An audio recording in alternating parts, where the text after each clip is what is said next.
अभी मजा आएगा ना भिड़ो। तालिबान के रहनुमा जो दोहा में बैठे हैं वो कश्मीर पर बात करें सर उन्होंने नहीं की, इनकार कर दिया, मेरे इंटरव्यू को बंद कराया, उसको एडिट कराया, उठ के चले गए, नाराज हो गए। नहीं है, बलोचिस्तान अलग हो रहा था। चले बलोचिस्तान अलहदा नहीं करके आपने बलोचिस्तान को कहां रख दिया? हम यहाँ ऐसे पागलों की तरह बोलने के लिए नहीं है। बलूचिस्तान को संभालें, फिर कल ये ना कहना कि हमें खबर न हुई थी, बखुदा अंजाम अच्छा नहीं हो। जिहादी लिटरेचर आया, अमेरिका की यूनिवर्सिटियों से बन बन की किताबें यहां पे लाई गई, ये हमारी रिजीम शामिल थी ना उसमें जनरल साहब।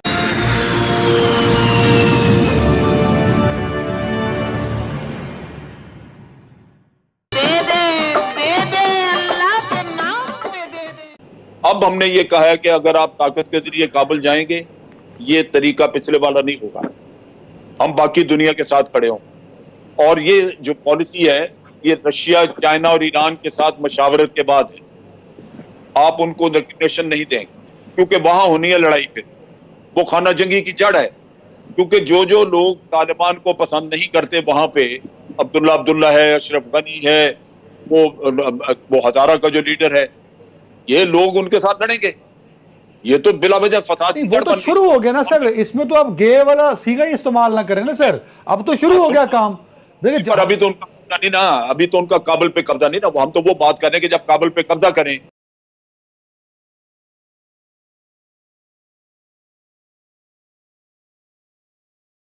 वो ऐलान करेंगे हमने हुकूमत बना दी, तो हम कहेंगे कि नहीं मान रहे हम आपकी हुकूमत। ये मैं बात करूं। अब दूसरी बात जो समझने की है, पख्तूनिस्तान का ढोंग था सिर्फ यहां फसाद खड़ा करने का। आप सोचिए, पाकिस्तान में कोई जी शऊर कोई अकल वाला आदमी वो इस अफगानिस्तान जहां खाना जंगी रहती है उसका हिस्सा बनना चाहेगा? और अगर आजाद पख्तूनिस्तान की बात करें तो अफगानिस्तान क्या अपना हिस्सा पख्तूनों का छोड़ना चाहेगा? अफगानिस्तान के तो टूटे हो जाएंगे, नॉर्थ अफगानिस्तान जाके मिल जाएगा उनके साथ, ताजिकिस्तान के साथ, ये पख्तून और रह क्या जाएगा? ये इस ढोंग को आप सिर्फ ये देखें कि ये फसाद है। और पाकिस्तान में अली मोहम्मद जान या लोगों को जाके पूछें अफगानिस्तान का हिस्सा बनना चाहता कोई? ये पैसे मिलते हैं उसकी वजह से नारे लगवा देते हैं, मोहसिन डावर्ड पैसे लेता है और लोग सारे वहां से पैसे खा रहे हैं और ये उनकी प्रॉक्सी नारा बोल रहे हैं। अगर आज इनको कह दिया जाए जो अफगानिस्तान का हिस्सा बन, जो नहीं जाएंगे। जिस मुल्क में स्टेबिलिटी का कोई मामला नहीं है, दुनिया का बैकवर्ड तरीन है, रिश्वत है, वहां पे हर कोई गलत काम वहां पे हो रहा है, नारकोटिक्स का खाता नहीं, आप उसका बनना चाहें? सर जो नारे लगा रहे हैं पाकिस्तान के खिलाफ, अगर कल को तालिबान भी वही नारे लगाने लग गए टीटीए वाले, तो then where we stand? Sir ये बात तो इफ्तिखार सब पूछ रहे हैं। मैं भी वही तुम्हें समझा रहा हूं जी। टीटीए वाला नहीं करेगा, टीटीए वाला मैं बता दे रहे हैं। नहीं ये नहीं बात, ये हम नहीं देते, ईरान ने बहुत दिया है, पैसे दिए हैं। देखिए जनरल साहब, उनके पास असला कहां से आ रहा है? उन तालिबान के पास असला कहां से आ रहा है? उन तालिबान के पास असला कहां से आ रहा है, ये तो बताएं। मैं बता तो रहा हूं, ये 6 महीने पहले ईरान ने उनको 29,000 राइफल दी है, पैसे भी देते हैं। एक वक्त था कि ईरान और इंडिया मिलकर जनरल साहब मुझे एक बात नहीं समझ आ रही सर, मुझे एक बात समझ नहीं आ रही, आप उन तालिबान से ये नहीं मना पा रहे कि वो दोहा में रॉ से मिल रहे हैं पिछले महीने में, ये बात आप नहीं मनवा पा रहे। आपके पास फोटोज हैं, आपके पास वीडियोज हैं, सीसीटीवी फोटो, फिर उनसे आप अगली बातें कैसे मनवाएंगे जिसका आप तज़किरा कर रहे हैं? सर यार जो वो हमसे मनवाना चाहते हैं हम नहीं मान रहे। वो क्या मनवाना चाहते हैं? वो मनवाना ये चाहते हैं कि हम 100% उनको सपोर्ट करें, अशरफ गनी की बात ना सुने। हम ये कहते हैं कि जो जिसकी हुकूमत है वहां पे उसकी हम बात सुनेंगे, और हम ये कहते हैं कि आप तालिबान अकेले मामे नहीं बन सकते इस अफगानिस्तान के। जनरल साहब जी इफ्तिखार साहब, अदनान जो जनरल साहब ने कुछ सवाल रेज किया है कि असला उनको ईरान से जा रहा है, मैं चाहूंगा अमीर अब्बास इस पे अपना नुक्ता निगाह से हमें आगाह करे, क्योंकि ये बहुत सीरियस मामला है, this is very serious allegation. मैं आपको इंटेलिजेंस रिपोर्ट दे देता हूँ, मैंने इंटेलिजेंस रिपोर्ट पढ़ी है। ओ सर इंटेलिजेंस रिपोर्ट में तो और भी बहुत कुछ लिखा होता है अमीर भाई, लिखा है बिल्कुल ठीक।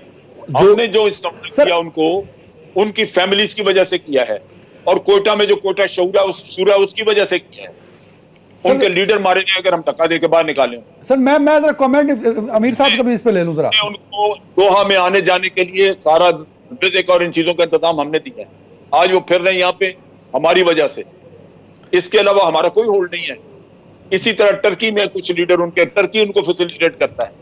कुछ जर्मनी में है, वो जर्मनी फैसिलिटी। देखिए अदनान, अमीर साहब, जो कुछ दोहा में हो रहा है, जो कुछ इस्तांबुल में हो रहा है, उससे ज्यादा जरूरी वो नुक्ता था जो इफ्तिखार साहब ने उठाया कि जब ये अफगान जिहाद और ये अपने गर्म पानियों को बचाने के लिए, पता नहीं आपने गर्म पानियों से कौन सी को 30 साल से कमाई हासिल कर ली है जिनको बचाने के लिए आपने पूरे मुल्क के अंदर जो पानियों का मसला नहीं है, बलूचिस्तान अलहदा हो रहा था। चले बलूचिस्तान अलहदा नहीं करके आपने बलूचिस्तान को कहां रख लिया जनरल साहब? आज बलूचिस्तान से जो तहरीकें उठी, आज बलूचिस्तान में BLA बन गई, BLA बन गई, लोगों की महरूमियों का अंदाजा करें। जहां से सुई गैस, जहां से गैस निकल रही सुई से वहां गैस तक नहीं पहुंचाई जा सकी। पहला जो विमेन यूनिवर्सिटी बनी बलूचिस्तान में वो 2005 में बन रही है। सर आज भी बलूचिस्तान खुद मुख्तियार नहीं है जनरल साहब, आज भी वहां इलेक्टेड मेंबर कुछ नहीं कर सकता। बात सुनो, क्या वो खुद बखुद ये सारा कुछ कर रहे थे? हरब्यार मरी किधर है? जो बरामदा मुक्ति था वो अशरफ ये हामिद करजई ने अपने पैलेस के साथ वाले उसमें ठहराया हुआ था, गेस्ट हाउस में। हमने तस्वीरें दी तो फिर वो भागे, इंडियन पासपोर्ट पे उसको जाके स्विट्जरलैंड पहुंचा दिया। यही तो वो चीज है जिसका रोना है।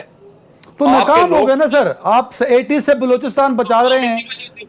नाकाम इसी वजह से हुए कि हम लड़ रहे हैं इस चीज के लिए। अगर आज रशिया को खुली छुट्टी देते ये लहदा हो गया हुआ था, बलूचिस्तान आपके हाथ में हो ही नहीं सकता था, क्योंकि वहां सरदार पहले दिन से ये माल खाते हैं बाहर से। अमीर भाई, ये बलूचिस्तान बचाते बचाते अदनान, अब मुझे जनरल साहब मौका दीजिएगा। देखिए बलूचिस्तान आपने बचाते हुए पता नहीं वो कौन सा बलूचिस्तान बचाया है। मैं बलूचिस्तान को, मैं सारी कोस्टल लाइन, गवादर, तुर्बत, कोयटा, मैं सारे इलाके, जो हालत है इस वक्त बलूचिस्तान की पसमानदगी की, जो वहां पे महरूमियों की हालत, आपने कौन सा, आपने सिर्फ उसको बलूचिस्तान को आपके सक्सेसिव रजीम्स ने हाथ की छठी उंगली बना के रखा कुछ नहीं कि है, जिसको काटे तो तकलीफ होगी, साथ रखेंगे तो ऐप बन जाएगी। नहीं है कुछ भी। मैं कोयटा में GOC रहा हूं, इतना पैसा इन लोगों को दिया जितना उनके लीडर खा जाते हैं, कोई नहीं दुनिया में खा। मैं तो नहीं कह रहा जनरल साहब कि किसने लगाया किसने नहीं लगाया, मैं तो बता रहा हूं कि जो हुआ, मैं तो किसी को पॉइंट आउट नहीं कर रहा कि फौज ने किया, फलाने ने किया, ढमकाने ने, मैं तो बता रहा हूं सर कि जो हुआ, जिस बलूचिस्तान को आपने बचाया वो बलूचिस्तान आपने जोड़ के रखा हुआ साथ, उस बलूचिस्तान को बर्बाद करके रख दिया। उस बलूचिस्तान को आपने बलूचिस्तान को बचाने के लिए, फलाना ढमकाना बचाने के लिए इस मुल्क में जो इंतहा पसंदी को पैदा किया, मैं देता हूं जनरल साहब टाइम आपको, जो नफरतों को और फिरकावारियत को पैदा किया, जो आज भी आपके मुल्क के अंदर जो पेनिट्रेट कर चुकी हुई है। आप इस मुल्क में एक जमात बनती है जनरल साहब, सिपाही साहबा, उस सिपाही साहबा के कोख से जन्म लेती है लश्कर जंगवी। वो लश्कर जंगवी टूटती है तो उससे एक ग्रुप बनता है जुंदुल्ला, एक ग्रुप बनता है एशियन टाइगर्स, एक ग्रुप बनता है जुंदुल हफ्सा। जब इन पर पाबंदी लगती है तो फिर अहले सुन्नत वल जमात के नाम से पार्टी बन जाती है, फिर उस पर पाबंदी लगती है। जनरल साहब आपकी आवाज नहीं आएगी, मैं देता हूं आपको टाइम, मुझे 1 मिनट दें। एक ग्रुप को ईरान सपोर्ट कर रहा था, दूसरे ग्रुप को यहां पे बैठा सऊदी अरेबिया कर रहा था। ये मैदान जंग था। मैंने तो किसी का नाम नहीं लिया जनरल साहब कि कौन कर रहा था कौन नहीं कर रहा था, मैं तो कह रहा हूं कि ये इसकी शाख कहां से चली। मैं नाम ले रहा हूं, आपकी गलतफहमी दूर कर रहा हूं। पाकिस्तान मैदान जंग बनाए इन लोगों ने, ये सारा कुछ यहाँ पे हुआ। पाकिस्तान ने भी किया, जनरल साहब, ये यानी 195 मुल्क है अक़वाम मुत्तहिदा के, रुकन उनमें से एक पाकिस्तान ही है कि जो मिल गया दुनिया को मैदान जंग बनाने के लिए। 195 मुल्क है अक़वाम मुत्तहिदा के, रुकन उनमें से एक पाकिस्तान ही है कि जो मिल गया दुनिया को मैदान जंग बनाने के लिए। तो पता ना आपके लोग बिकाऊ थे ना, आपकी पॉलिसियां बिकाऊ थी ना। आप क्या कर रहे थे? आपके लोग थे जिन्होंने आपके मुल्क की दीनी अहमियत, गैरत, खुददारी को बड़ी इंपॉर्टेंट बात है। इफ्तिखार साहब कह रहे हैं तुसी की कर रहे थे सर, मतलब इदारे क्या कर रहे थे जिनका काम था? यार इदारे लड़ रहे थे, इदारों ने तो आज भी लड़ रहे हैं। जनरल साहब वियतनाम को तोड़ने की कोशिश नहीं की अमेरिका ने, हमने क्यों नहीं टूटा वियतनाम? जनरल साहब वियतनाम क्यों नहीं टूटा? आज ईरान में उनकी पोर्ट जो उन्होंने इंडिया को दी हुई है वो सबसे बड़ा अड्डा है यहाँ पे बदमाशी का।